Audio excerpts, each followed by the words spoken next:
MMA officials. You are supposed to be the most experienced team of officials in India.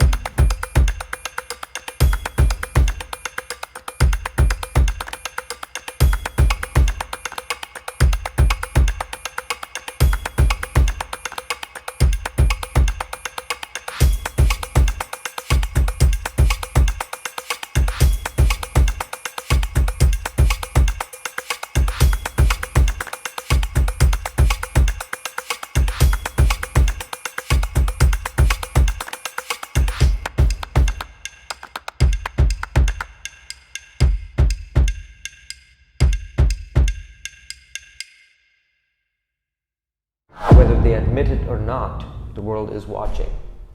And I think with fighters, sometimes just getting caught up with the whole business of MMA and the promotions and everything, they forget to be thankful for what they have.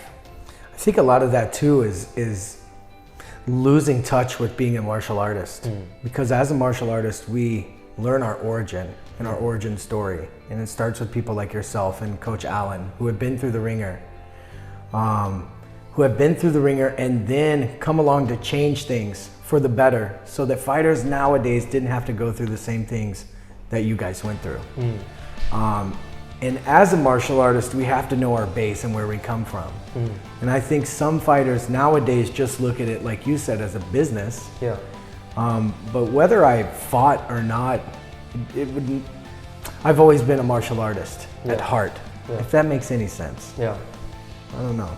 Learn your beginnings. Yeah, I think that's super important, and I think that establishes yourself and identifies you with what is your humble beginnings, what are your roots, and then it sticks with you all the way to the top. Yeah. And even with the whole behind the scenes of what goes on with Matrix Fight Night, there's just so much that the fighters don't even realize that's going on, and everything to do with preparations for the next event, learning our lessons from the past show, putting together the whole production,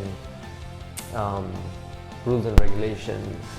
I was going to ask you, so I was reading a little bit. You guys have adjusted the rule set yet again. And last time I was here, we had the GAMF and I'm a seminar series, and we were going over rules and regulations and all those kind of things. And I just wanted kind of a question here is like, why are you adapting the rules so many times annually instead of say just like one time a year and then change them all blank? Here's one rule set and here's another question, a little sub question here is, why not just stick with the regular rule set? I think it's a valid question for sure.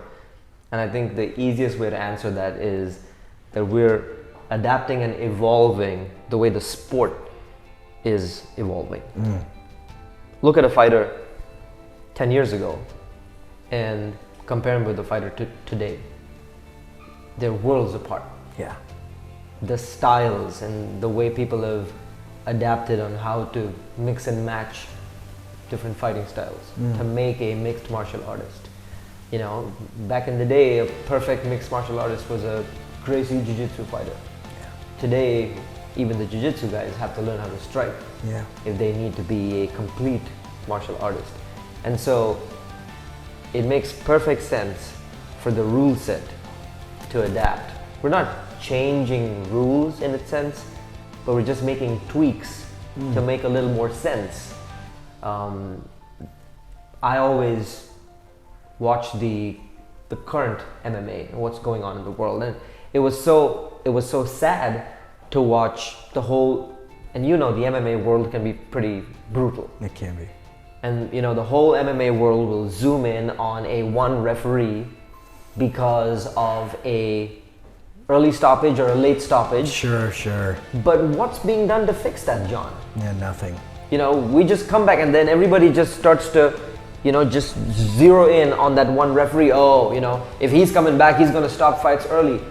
Maybe he looks at fights in a particular way. Maybe he's looking at safety for the fighter. Sure. That's the reason why he's stopping the fight. So, is there a rule to adapt that and allow that referee to be who he is and at the same time allow the fighter to still continue, the GAMAF restart rule.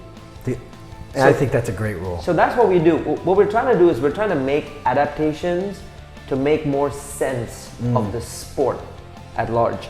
And people won't do it anywhere else because the whole world wants to follow one rule set but not identify with the rule set. You know, there's no one world body for MMA, but everybody's following these unspoken rules. Sure. So what GAMAF and IMA is doing is every time I think that was a great question. You said, why not, you know, at the end of the year, make all these changes instead of going from event to event? I think because the urgency of certain rule changes are important. And if we see that there's something that happened at one show and we don't want to repeat that blooper again, it's important to make those tweaks and those adjustments. And so with GAMAF and with the rule set that we're working with, I think we have the freedom to adapt. And of course it goes through a process and the board has to approve it. We do face a fair amount of criticism and we're cool with that. But the whole importance is to make those gradual changes for the betterment of the sport at large. I always love to hear that, for the betterment of the sport, for the positive progression of the sport. You again, go back to our humble origins here to where it is now. It's a stark difference. And I have one question for you, John.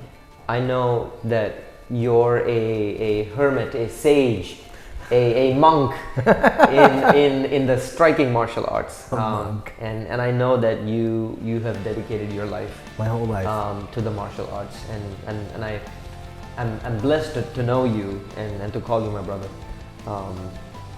What is it that has brought you? I know you have a fair amount of criticism for modern MMA. I know you do. Sure. But still, you're working with the biggest MMA promotion in Asia. Even though you prefer the striking arts, I know you do train jiu-jitsu, but you prefer the striking arts. You prefer kickboxing, Muay Thai. But what brought you to Matrix Fight Night to be part of this whole movement? You know, in reality, joining the WCK, getting to know yourself and other like-minded individuals, and then just coming out here and getting to experience it firsthand. Now I have that experiential knowledge of the MFN, and I just can't get enough of it. When you're around people who want to be better, want to get better and do better, then you're in the right place. And I'm surrounded by people who are not only better martial artists than me, better business people than me, and people in general who I can learn from, then I feel like I'm in the right spot. You know, I really, really enjoy my time hanging out with people like Coach Allen. I am one of, and I know you know this, being my friend now, for a long time, I am impatient. I have zero patience. It's one of my biggest flaws. And yet I meet Coach Allen and someone who I could look up to, who is one of the most patient people ever. And he makes smart decisions off of all of the information that he has. So where I would just run in, change everything and do it, you know, and it would fail. I think because I come here and I learn something every time, that's what keeps me coming back, learning. Okay, I think that's a fair assessment. So, MFN 10, what stands out to you from the card, and what do you want to tell us about? Oh my gosh. First off, 4 title fights, okay? One that really stands out to me is Alumi versus Dhruv. I love the Indian-Pakistan matchup. Just internally think that, my gosh, this fight should be incredible. Yeah. The other one is the ladies. I am really, really looking forward to Pooja versus B. I've seen B fight a couple times, but the last time Pooja fought, I was just so impressed. She's nasty, okay? Another thing, just to be completely honest, and I know you know my love for Nagaland up there, but I just really like those guys from up north. They come, they fight hard, they win. And their last MFN 9, 3 fought, 3 won. And they all won impressively. And those are the fights that stick out to me the most, honestly.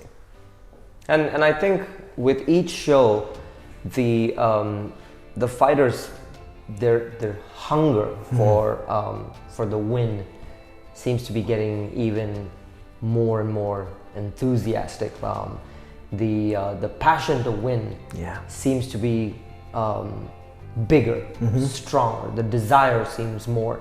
I think every time they compete at MFN and then they go back and then they watch themselves, I don't even think they would have even realized how big the platform is until they go back and watch it. Yeah, you've got to rewatch it. It's the same thing for me. Honestly, you don't realize how big it was. I never realized how big it was until I went back and I watched the Into the Matrix videos. Yeah. And then I watched the press conference and I said, oh my gosh, I think it was the press conference of MFN 9 where it just slapped me in my face and it said, this is where you are and this is actually how big it is. And the guy, I don't remember his name, the guy, he's always talking on the TV and he's asking me questions and here I am and just the view, and I was in awe. I remember blogging about it and just writing about it, just how in awe of the entire situation I was. Huge platform. And you'll see, I'm not sure if you get to watch these videos, but there are a lot of times when the Indian fighters go back to their village or their hometown and they get that big heroes celebration. welcoming. The heroes welcome. Yes. And I guess that's when it hits them. Yeah. And so when they come back, this time they're just armed with so much more expectations. Yes. And passion because they know what it's going to look like. I think it was JoJo, the last one that I watched. So she knocked that girl out, bang, nice left overhand. And then she went back and had that hero's welcome. She was crying and just to see that, you could kind of feel the emotion coming from her. And I said, man, I just feel bad for whoever she's got to fight next. All this information for our viewers and we'll be back tomorrow, John. See you tomorrow.